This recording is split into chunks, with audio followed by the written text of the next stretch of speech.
Olá, seja bem-vindo ao canal da Kiven. Esse é um canal onde debatemos práticas de gestão de negócios, gestão de pessoas e o conhecimento científico. Eu sou o Ignaldo, eu sou psicólogo e mestre em gestão empresarial, e esse é o primeiro vídeo de uma série de outros que abordarei com você como implantar um projeto de remuneração na sua empresa. Você vai aprender o passo a passo dos macros processos envolvidos, das macro etapas, e hoje, no primeiro vídeo, nós vamos falar sobre como realizar uma descrição de cargos e salário. Fique comigo e acompanhe nessa jornada. Começamos o nosso vídeo falando sobre descrição de cargos. Essa é uma fase crucial e muito importante no seu projeto de cargos e salário. Por quê? Porque muitas empresas acabam, de repente, subestimando essa fase e já abortam o projeto já na primeira fase, por não conseguirem concluir as etapas de descrição, por não conhecerem o verdadeiro significado das descrições de cargo, acaba ou subestimando essa fase ou faltando aparato e ferramenta adequada para realizá-la. O que é a descrição de cargo? Então, primeiro precisamos compreender o que é uma descrição de cargo.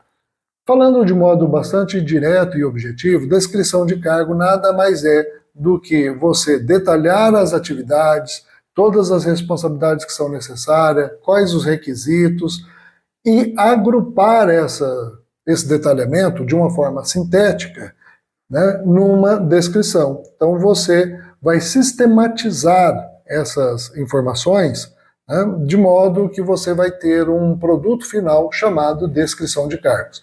Esse documento gerado nessa etapa é um documento bastante estratégico para a empresa, porque você fornecerá um subsídio para outros subsistemas, tanto do RH quanto os subsistemas diferentes do RH. Por exemplo, a área de remuneração, como que ela pode se beneficiar com essa atividade? Através da descrição de cargo, ela conseguirá realizar a sua pesquisa de mercado, mantendo práticas mais competitivas e atuais, elaborando políticas salariais também mais atrativas e mais competitivas, né, gerando maior retenção de pessoas, maior atratividade, e com isso você tem engajamento dos seus colaboradores, dos seus trabalhadores, de modo mais eficiente. Também auxiliará na definição de políticas de contratação, de promoção, de aumentos, de transferência. Então veja que uma atividade ela já começa a fomentar outras áreas para as suas rotinas, né, a execução das suas rotinas. E a área de recrutamento e seleção? A área de recrutamento e seleção ela vai identificar os melhores canais de divulgação de vagas, tanto interna quanto externa. Isso dá celeridade no processo de recrutamento e seleção, porque imagina no recrutamento externo, né, que é onde a empresa tem um posto de trabalho, vai no mercado e busca esse profissional para ocupar esse posto de trabalho. Ela precisa identificar quais são as características, onde esses profissionais estarão, qual o melhor meio para divulgar essa vaga. Então isso agiliza. No recrutamento interno, nós estamos falando de oportunizar o crescimento daqueles trabalhadores dentro da empresa, né, dando oportunidade de ocuparem cargos que exijam maior nível de complexidade, de responsabilidades e também de entregas. No entanto, eu tenho observado que, diria que 20% das empresas usam, ou melhor, 20% dos recrutamentos executados são feitos pelo recrutamento interno, né, porque as empresas nem sempre possuem um programa para alavancar essas competências, desenvolver esses profissionais, e aí vão perdendo talento, porque a pessoa, quando, por não ver uma oportunidade de crescimento interna, ele acaba buscando outras oportunidades no mercado, em outras empresas, né? E ela perde recurso, perde conhecimento com isso. Então isso ajuda a estruturar um programa aí para desenvolvimento e, consequentemente, fortalecendo o recrutamento interno. Além de falarmos de selecionar candidatos com as competências que são alinhadas para aquela função, né? Isso fortalece aí a cultura e também o time da organização. Para a área de treinamento e desenvolvimento, o que pode ser útil? Através da descrição de cargo, eles conseguem mapear as competências e agrupar essas competências por funções ou ocupações, né? Direcionando os seus programas de desenvolvimento e treinamento. Também ajuda a identificar os treinamentos que são obrigatórios, que são os treinamentos legislativos que precisam ser cumpridos, além de levantar as necessidades de treinamento para capacitação, né? Para a área de medicina e segurança no trabalho, como pode ser útil? Vai garantir que os treinamentos obrigatórios de segurança sejam realizados, uma vez que você tem identificado o que faz a função, você consegue identificar quais os treinamentos você precisa ter ali sobre segurança para cada uma dessas funções. Elaborar ordens de serviço, então ele consegue emitir uma ordem de serviço sabendo o que aquela pessoa executará de tarefa, como que é a rotina dele, sobre quais condições ele está submetido na execução daquela tarefa, identificar os EPIs que são necessários e desenvolver programas de saúde ocupacional, como o PPRA e o PSMSO. Para a área de qualidade, embora a área de qualidade não seja um subsistema do RH, ela também pode se beneficiar, assim como outras áreas na empresa. A área de qualidade ela consegue identificar os pontos críticos de trabalho só olhando as descrições de cargo. O que são os pontos críticos? São aquelas tarefas onde você tem que controlar os resultados para que variem o menos possível, né? Então você não pode ter muita variabilidade ali nos seus resultados. Identificando essas tarefas críticas, postos críticos, você vai mapear o processo e elaborar as instruções de trabalho. O que são instruções de trabalho? É o passo a passo de como aquela tarefa precisa ser executada e garantindo, assim, o seu resultado, né? Garantindo a eficiência dos seus resultados. De maneira que quando a empresa necessita expandir aí as suas operações, ela consiga colocar outras pessoas para desenvolver aquelas tarefas e treiná-las, habilitá-las no pleno desenvolvimento daquela tarefa, garantindo os seus resultados, sem oscilação, né? Os resultados estão oscilando porque eu tenho muita gente nova ali e aí eu não consigo fazer a entrega que me é demandada. Então, com essas instruções, com esses treinamentos, a empresa mantém maior consistência aí no trabalho. E, ao mesmo modo, se ela precisa, imagina que você tem uma função, você precisa remanejar esse trabalhador, ou ele está sendo promovido a uma nova função, então isso você consegue treinar qualquer outro trabalhador ali para ocupar aquela posição. Olhando nesse desenho, nós podemos ter uma ideia da dimensão e do impacto gerado por esse produto, né? Você alimenta todo o seu subsistema de RH que auxiliará para que eles executem as suas tarefas, as suas rotinas.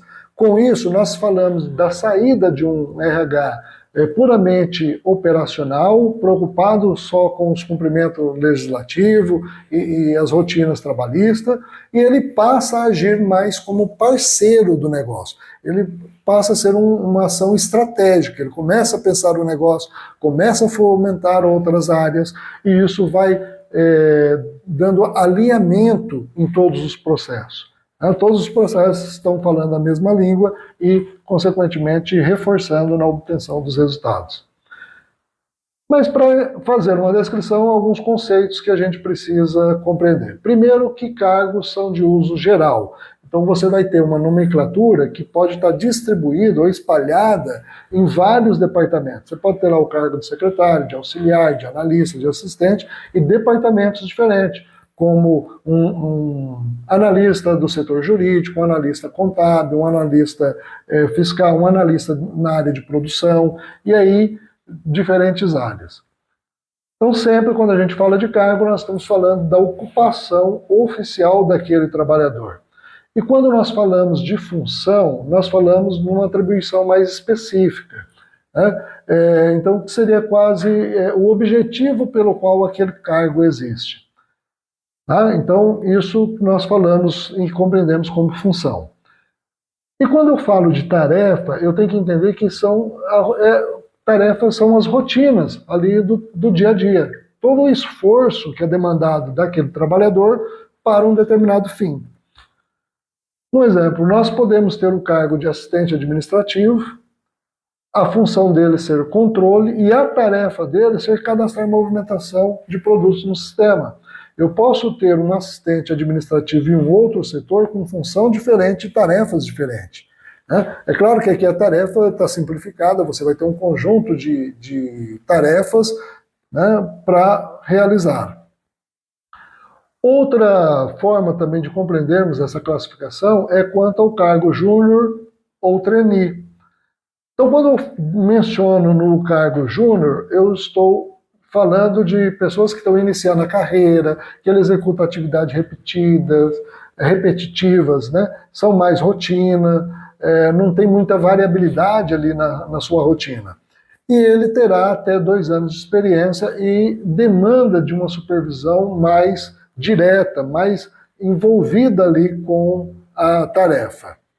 Quando eu falo de um cargo pleno, eu já estou dizendo que exige um conhecimento, experiência já prática prévia, ele vai ter entre 3 a 5 anos para o domínio pleno daquelas atividades, e a supervisão já passa a ser mais espaçada, né, menos diretiva, menos direta. Quando eu me refiro a um cargo sênior, eu estou falando de uma tarefa que é altamente qualificada, exige mais conhecimentos às vezes específicos sobre o trabalho e sobre a área, ele tem maior variabilidade na sua rotina.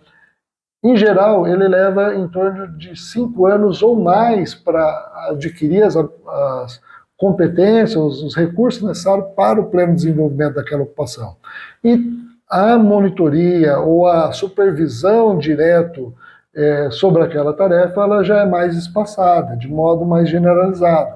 É um cargo que tem um maior nível de espaço ocupacional. Agora, é importante destacar aqui que quando a gente fala de descrever o cargo, esse tempo para a classificação júnior, pleno, sênior, né, que nós estamos referindo, é o tempo necessário para a execução daquelas atividades, não é o tempo que o ocupante tem naquela atividade. São coisas distintas, né, e nesse momento nós falamos do cargo em si. Então a gente não avalia pessoas, a gente não olha para a pessoa, não descreve pessoas. E como descrever esses cargos? Né? Esses cargos, você vai captar informações, e aí é interessante quando você fala numa descrição de cargo, às vezes as pessoas falam coisas que não fazem, ou falam muita coisa para dizer que fazem muita coisa. Né? Então é importante sempre validar essas descrições de cargo com o gestor hierárquico aí da tua empresa. Então sempre registre o que o cargo faz, como ele faz, sobre quais condições o trabalho é executado, se ele faz o trabalho sentado, em pé, em movimento, sobre condições de ruído. Então você vai registrar tudo isso. E por que aquela tarefa é realizada? Qual é a posição desse cargo no organograma da empresa? Você tem uma ideia de hierarquia. E qual a instrução é necessária, qual a escolaridade é necessária. Mais uma vez, reforço que não é do ocupante do cargo, e sim para que a pessoa que for ocupar aquela função, ele consiga compreender aquelas tarefas. Você pode ter pessoas ocupando um cargo que tem uma instrução inferior ao que é desejado para aquela tarefa, ou o contrário, uma pessoa que está com um nível de instrução superior ao demandado para aquela tarefa. Qual é a experiência? Então, qual o tempo necessário para o pleno desenvolvimento dessas atribuições? Quais as aptidões precisa ter qualquer pessoa que for desenvolver essas tarefas? E o nível de contato que esse cargo tem. Ele tem contato só interno, só com outros departamentos, ele tem contatos com diretorias diferentes, ele tem contato externo da empresa, esses contatos e o nível decisório dele é de média complexidade, de alta complexidade, de baixa complexidade, ele precisa tomar decisões, ele precisa ter um conhecimento muito específico de mercado, ou sobre a rotina, ou sobre o produto, então você vai mapear tudo isso. Se ele tem responsabilidade sobre equipe, se ele exerce responsabilidade sobre patrimônio da empresa, sobre algum equipamento, responsabilidade direta sobre um resultado financeiro, e com isso você conseguirá fazer aí uma boa descrição de cargos. Espero que essas dicas tenham auxiliado você a compreender um pouco mais dessa tarefa. É claro que a gente não consegue esgotar todo o assunto aqui com o tempo destinado para esse vídeo, mas se você precisar de ajuda, gostaria de participar do nosso programa de mentoria para o desenvolvimento de cargos e salário, entre em contato conosco e teremos o prazer em auxiliá-lo. Também oferecemos o trabalho, além de mentoria, de consultoria. No próximo vídeo nós falaremos sobre como avaliar os cargos que você descreveu. Espero você no próximo vídeo. Se inscreva no canal, se gostou desse vídeo, dá o seu joinha, não esqueça de compartilhar com outras pessoas que você acredita que o conhecimento pode fazer a diferença. Um forte abraço, fique bem e até a próxima.